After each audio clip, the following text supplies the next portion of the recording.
Hello everyone. I welcome you back for our second session of history, lesson number 2 from hunting, gathering to growing food.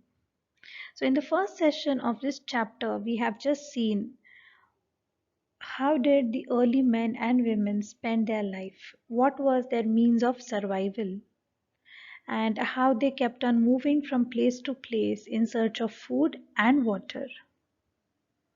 I hope you all remember what we have done. Yes, so with that reference, we start for today. Today we are going to see about how did these early men and women choose a place to live. So now when we happen to choose a place, that means we go for just checking an apartment to live in, what things do you check? Maybe according to your need, according to your comfort, or according to the purpose. Right? So similarly, these early men and women or these hunter-gatherers also lived at different places as per their need and purposes or requirements. So whenever they shifted from place to place, maybe they tried to build a tent for their residential place, or they took shelter under the natural caves and rocks. So we will see a map which tells you about some of these places which were a habitation or residential sites, as well as some were the factory sites, or some of them were the combination of the both. So if you see this map, this states that these are some of the important archaeological sites. So these names also which we see here belong to some of the different time period and has some importance maybe in our past. So let's see the different symbols, what they symbolize. The triangle, which is red in color, it symbolizes that those sites are the Paleolithic sites. The blue square, it symbolizes the Neolithic sites.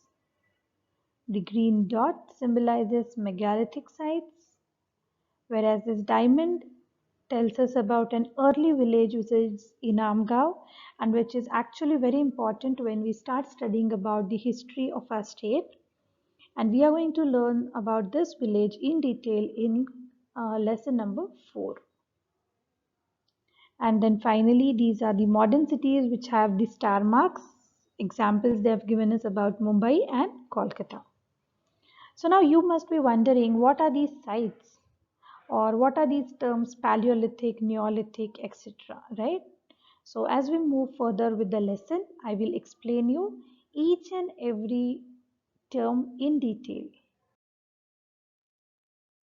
So now this is one of the pictures of the caves, just to show you how were the places where these early men and women resided. So one of the important place which is in present day Madhya Pradesh, that is the Bhimbetka. It was an important place for the cave side residential areas. Then these natural caves or rock shelters are also found in the Vindhyas and the Deccan Plateau.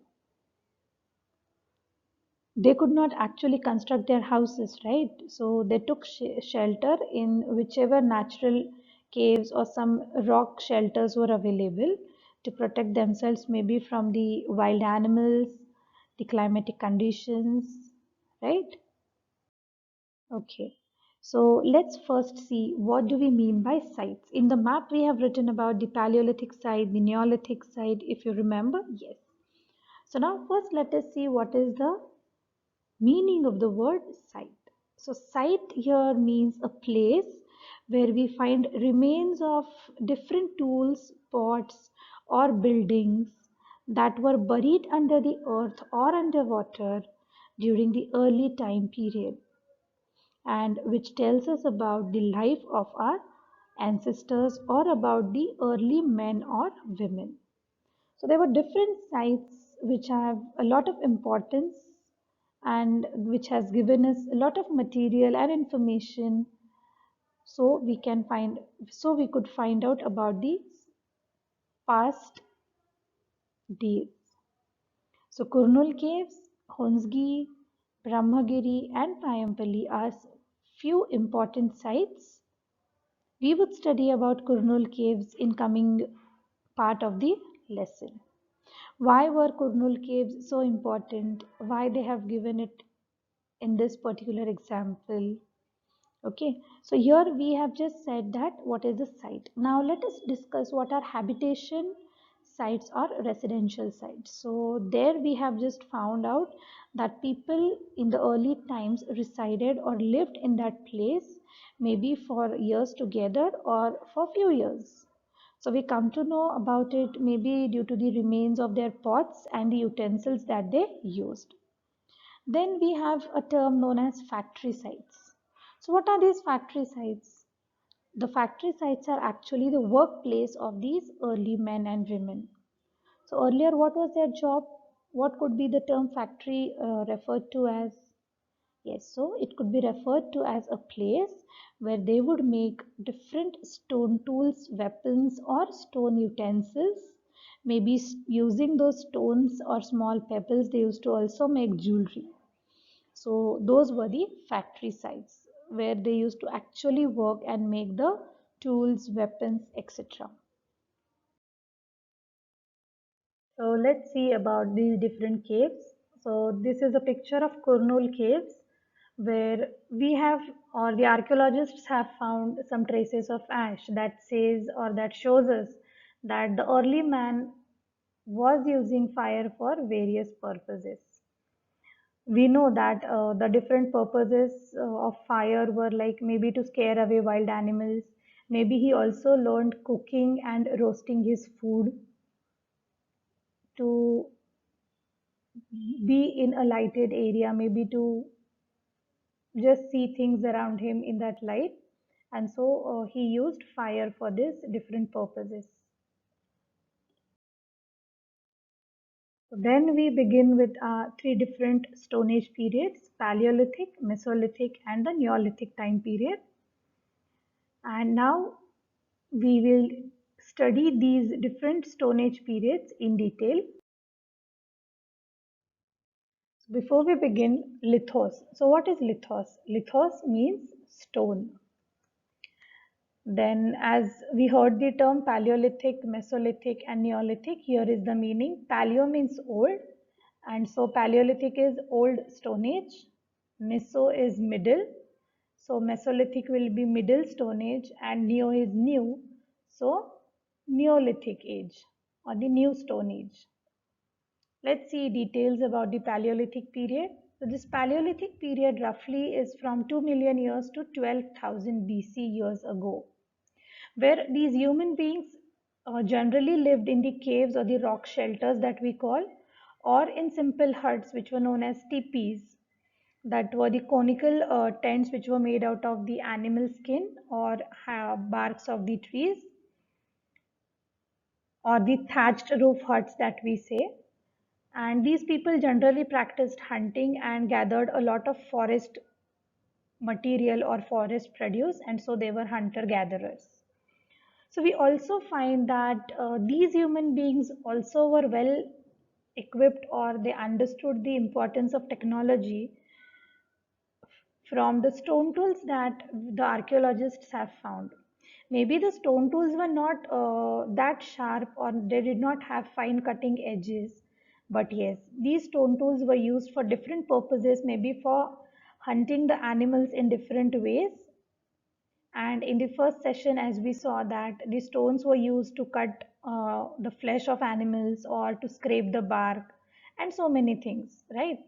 So these evidences also tell us that these human beings were having some sort of knowledge about technology. Then the major changes, or we can say towards the end of the Paleolithic period, human beings or the early man, they also got to know about agriculture and animal domestication. Maybe they have seen certain seeds growing up from the soil and they have observed that how we can also cultivate the crops. Now, this Paleolithic period, it almost covers 99% of our human history. So it's a long time period, right? So this history is again divided into lower, middle and upper Paleolithic age. So this Paleolithic age, as it says, it is 99% of human history, and so it is divided into lower, middle, and upper, where different kinds of technological development or changes in the lifestyle of early human could be observed.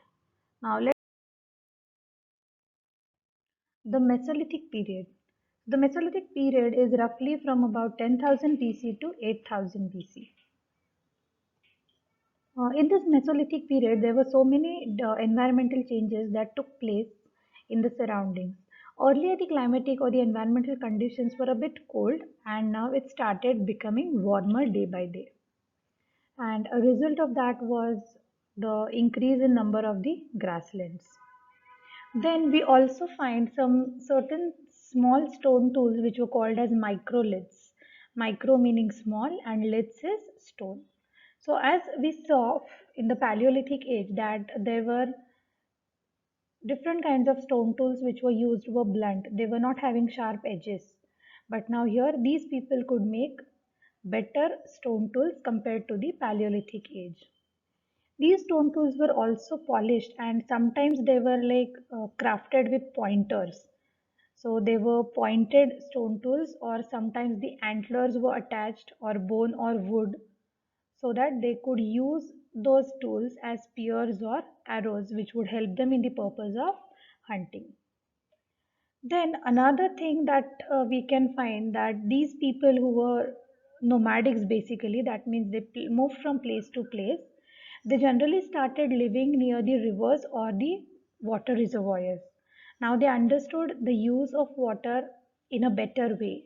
So earlier maybe they just thought that water was a thing which they need to survive, that is for drinking purpose.